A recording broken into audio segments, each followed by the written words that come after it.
कहते हैं कि दुनिया में मन सबसे ज्यादा शक्तिशाली चीज होता है।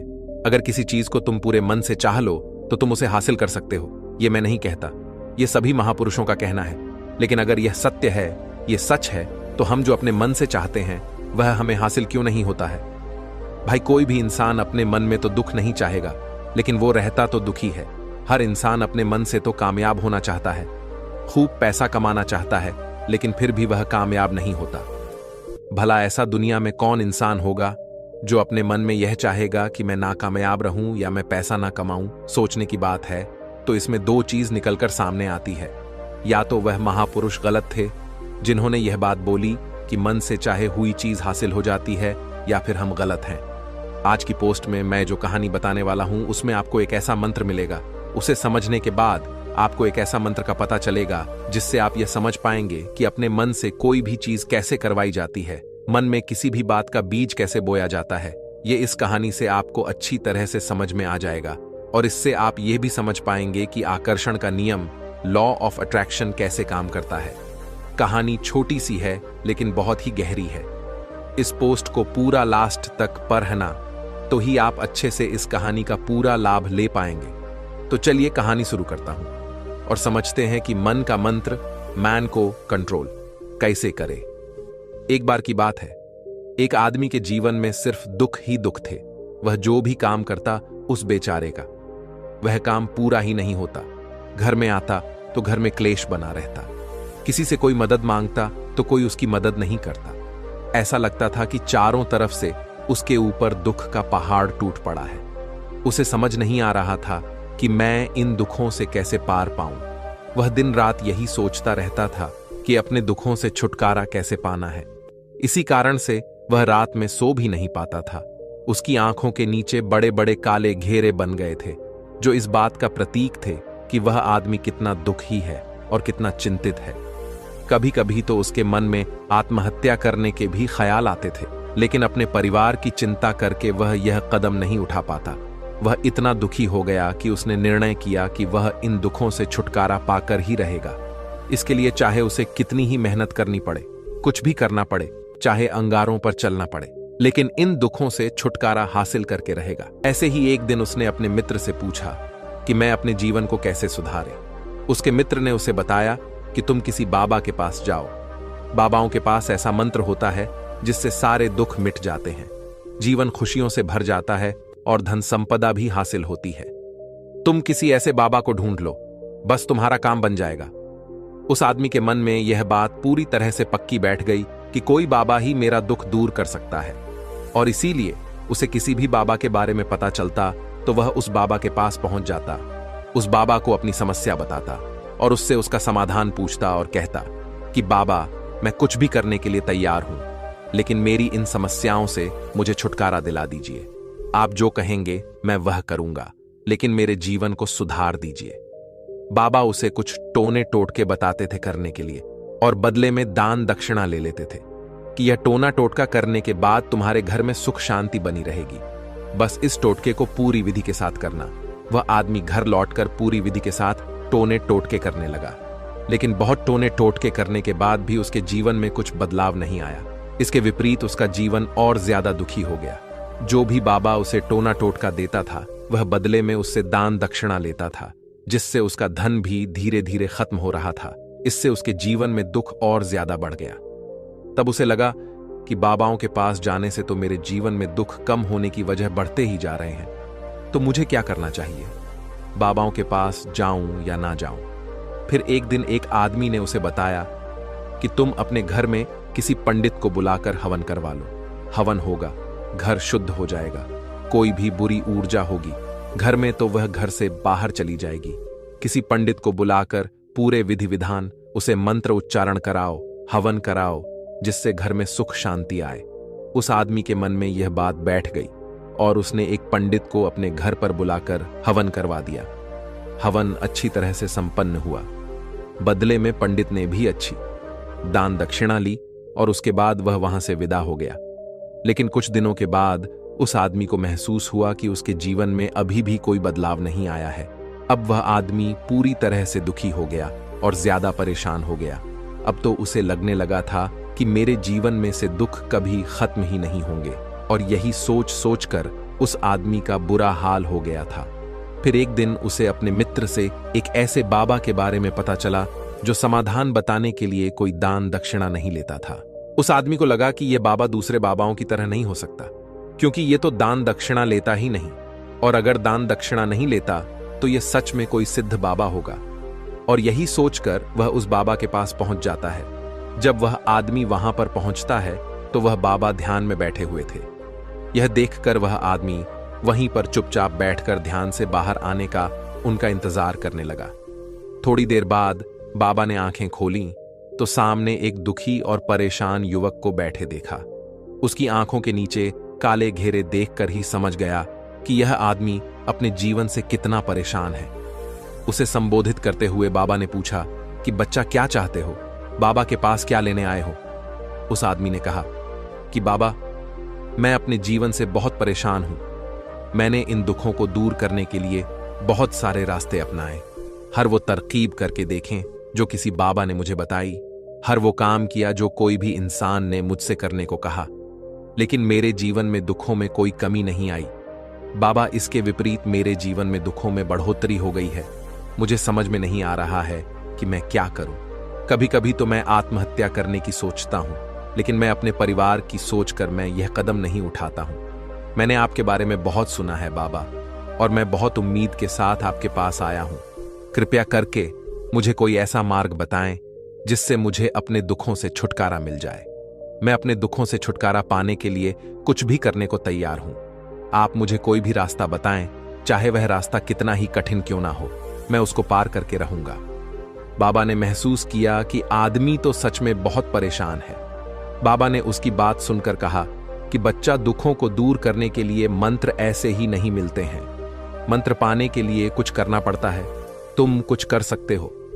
यह सुनकर पहले तो उस आदमी ने सोचा कि यह बाबा भी मुझसे दान दक्षिणा मांगेंगे, लेकिन और कोई रास्ता न पाकर उस आदमी ने कहा, बाबा, आपको जितना भी दान दक्षिणा चाहिए मैं देने के लिए तैयार हूं, लेकिन आपका मंत्र सच्चा होना चाहिए, वह पूरा होना चाहिए, उसका फल मुझे मिलना चाहिए। उसके बाद मैं आपको जो भी दान दक्षिणा लेना चाहते हो मैं आपको दे दूंगा। बाबा ने कहा, दान दक्षिणा तो बहुत छोटी चीज है, मुझे वह नहीं चाहिए। इस पर वो आदमी सोच विचार करके बोला, तो बाबा, मैं अंगारों पर भी चलने के लिए तैयार हूं, आप मुझे बस आज्ञा दीजिए। बाबा ने कहा कि अंगारों पर चलने वाली छोटी चीज में तुमसे नहीं कराने वाला हूं। मैं जो तुमसे कराने वाला हूं वह बहुत कठिन मंत्र है, उसे पूरा कर पाओगे। उसने कहा, बाबा, आप मुझे बताइए तो सही, मुझे करना क्या होगा? मैं कुछ भी करने के लिए तैयार हूं। इस पर बाबा ने उसे कहा कि यहां से जब तुम अपने घर जाओ तो रास्ते में अपने मन में यह दोहराते जाना कि मैं सुखी हूं, मैं सुखी हूं, बार बार अपने मन में यही दोहराना। और याद रहे, जुबान पर यह नहीं आना चाहिए, यह सिर्फ मन में दोहराना है। यह सुनकर वो आदमी बोला, बाबा, बस इतनी सी बात, यह तो मैं चुटकी बजाते कर लूंगा, लेकिन इससे होगा क्या? बाबा बोले कि इस मंत्र को करके तो देखो, वैसे भी तुमने इतने बाबाओं के मंत्र किए हैं, तो इस मंत्र को भी करके देख लो। उस आदमी ने सोचा कि बाबा कुछ दान दक्षिणा तो ले नहीं रहे हैं और छोटा सा मंत्र है, इसे तो मैं कर ही लूंगा। वो बोला, ठीक है बाबा, मैं यह मंत्र जरूर करूंगा। और वो आदमी यह कहकर वहां से चलने लगा। लेकिन जैसे ही वह चलने लगा, पीछे से बाबा ने बोला कि बच्चा, एक बात याद रखना, जब तुम यह मंत्र अपने मन में दोहराना तो तुम्हारे मन में बंदर के विचार नहीं आने चाहिए, बंदर का ख्याल भी नहीं आना चाहिए, तो ही यह मंत्र सिद्ध होगा। आदमी बोला, मुझे तो आज तक बंदर का कोई विचार नहीं आया, तो अब क्यों आएगा? आप चिंता मत करिए बाबा, मैं बस मन में यही दोहराऊंगा कि मैं सुखी हूं, मैं सुखी हूं। इसके अलावा बंदर का कोई भी विचार मेरे मन में नहीं आएगा। यह कहकर वह आदमी वहां से चल देता है। वह अपने मन में मैं सुखी हूं, मैं सुख ही हूं, यह दोहराता हुआ थोड़ी दूर ही चला था कि उसके मन में अचानक बंदर का ख्याल आ गया। बंदर का ख्याल एक बार आया और चला भी गया। लेकिन उस आदमी ने सोचा, आज तक तो मुझे बंदर का कोई भी विचार नहीं आया, ये आज बंदर का विचार क्यों आ गया? और ऐसे करके उसने उस बंदर के विचार को पकड़ लिया और यह भूल गया कि मुझे क्या मंत्र दोहराना है, और वह बंदर के बारे में सोचने लगा। जब थोड़ी देर बाद फिर से उसे होश आया तो वह फिर से अपना वही मंत्र दोहराने लगा जो बाबा ने उसे बताया था। मैं सुखी हूं, मैं सुखी हूं। लेकिन अचानक से उसे एक बंदर दिखाई दिया और यह देखकर फिर से उसके मन में बंदर का विचार उठ गया और यह देखकर वह इस विचार को बाहर फेंकना चाहता था और वह चाहता था कि मेरे अंदर किसी तरह से बंदर का विचार ना आए, लेकिन उसे तो सामने बंदर ही दिखाई दिया। ऐसे ही जद्दोजहद करते करते घर पर पहुंचा और घर पर पहुंचने के बाद अपनी पत्नी को कहा कि हे बंदरिया, मुझे खाने में बंदर परोस दो। और जब उसे एहसास हुआ कि उसने क्या बोल दिया तो वह अपने बाल नोचने लगा और दीवारों में सर मारने लगा कि आज तक मुझे बंदर का कोई भी विचार नहीं आया और आज मुझे यह क्या हो गया है कि मुझे हर जगह बंदर ही बंदर नजर आ रहे हैं। यह कैसी माया है। यही सोच सोचकर वह आदमी रात भर सो नहीं पाया। रात भर करवटें बदलते रहा और सुबह उठकर सीधे उसी बाबा के पास पहुंच गया और उसके चरणों में गिरकर कहा कि बाबा, पता नहीं क्या चमत्कार हो रहा है। आज तक मुझे बंदर का कोई विचार नहीं आया, लेकिन कल से जब से आपने मुझसे कहा कि बंदर का विचार नहीं आना चाहिए, तब से मुझे हर जगह बंदर ही बंदर नजर आ रहे हैं। उस आदमी ने कहा कि बाबा, मुझे तो आपके पीछे पेड़ पर बैठा बंदर केले खाते हुए दिखाई दे रहा है। यह हो क्या रहा है बाबा? यह सुनकर बाबा हंसने लगे। हाँ हाँ हाँ हाँ, बच्चा मन का जाल एक ऐसा जाल है जिसे समझ पाना इतना आसान नहीं है। बंदर तो तुम्हारे रास्ते में पहले भी आते थे। जब तुम मेरे पास आए थे तो इन्हीं पेड़ों पर यह बंदर घूम रहे थे, लेकिन तब तुम्हारे ध्यान में यह बंदर नहीं था। तब तुम्हारे ध्यान में सिर्फ दुख थे। इसके बाद बाबा ने उसे बताया कि बच्चा, हम जिस चीज से भी दूर भागना चाहते हैं वही चीज हमारे मन में बहुत गहरे में प्रविष्ट हो जाती है और हमारे अंतर्मन में समा जाती है। असल में हम जिस चीज से छुटकारा पाना चाहते हैं उससे छुटकारा इसीलिए पाना चाहते हैं कि वह हमारे साथ बहुत गहरे से जुड़ी हुई है, और हम जितना ही उससे छुटकारा पाना चाहते हैं वह उतनी ही गहरी हमारे मन में बैठती चली जाती है और आखिरकार हमारे अंतर्मन में छा जाती है। ऊपर से तो हम चाहते हैं सुखी होना कि मैं सुखी हूं, सुखी हूं। हमारे होंठ भी यही बोलते रहते हैं, लेकिन हमारे मन में दुख समाये होते हैं। हमारे विचारों में, हमारे मन में दुख ही दुख दिखाई देते हैं। इसीलिए अपनी जुबान से बार बार यह बोलने से कि मैं सुखी हूं, मैं सुखी हूं, हम सुखी नहीं होंगे जब तक यह मंत्र हमारे अंतर्मन में प्रविष्ट नहीं होगा। इस पर उस आदमी ने पूछा कि बाबा, लेकिन यह मंत्र हमारे अंतर्मन में प्रविष्ट कैसे होगा? यह सुनकर बाबा ने कहा कि बच्चा, अपने दुखों से लड़ना बंद कर दो। जब तक तुम अपने दुखों को दूर करने की सोचते रहोगे तब तक वो दुख तुमसे चिपके रहेंगे, तब तक वो दुख तुम्हारे अंतर्मन पर अपना राज बनाए बैठे रहेंगे। और जिस दिन तुम उन दुखों के बारे में सोचना ही छोड़ दोगे, उन दुखों से छुटकारा ही नहीं पाना चाहोगे, उसी दिन से तुम्हारे जिंदगी से दुख गायब हो जाएंगे। क्योंकि किसी भी चीज से छुटकारा पाने के लिए हमें उस चीज के बारे में सोचना पड़ता है, और हम जितना ही उस चीज के बारे में सोचते हैं वह उतनी ही गहरी हमारे मन में प्रविष्ट होती चली जाती है। हम अधिकतर समय दुखों के बारे में ही सोचते हैं। हम यही सोचते हैं कि हमारे जीवन में दुख है और हमें इससे छुटकारा पाना है। इसी वजह से बार बार सोचने से वो दुख हमारे अंतर्मन में प्रविष्ट हो जाते हैं और हमें एहसास भी नहीं होता। इसीलिए अगर तुम दुखों से छुटकारा पाना चाहते हो तो दुखों से छुटकारा पाने के बारे में सोचना छोड़ दो, तुम्हें दुखों से छुटकारा मिल जाएगा। अक्सर आदमी धूम्रपान छोड़ना चाहता है, शराब छोड़ना चाहता है, सुबह अपने आप से यह वादा करता है कि मैं कोई भी गलत काम नहीं करूंगा, लेकिन शाम को जब लौटता है तो नशे में चूर होकर लौटता है।